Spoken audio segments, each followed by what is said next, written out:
చేసి అమాయే ప్రేమాయే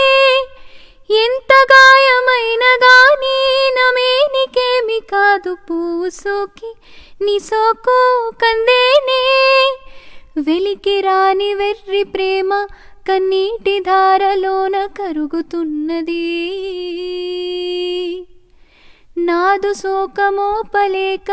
నీ గుండె బాధపడితే తాళనన్నది మనుషులెరుగలేరు మామూలు ప్రేమ కాదు అగ్ని కంటే స్వచ్ఛమైనది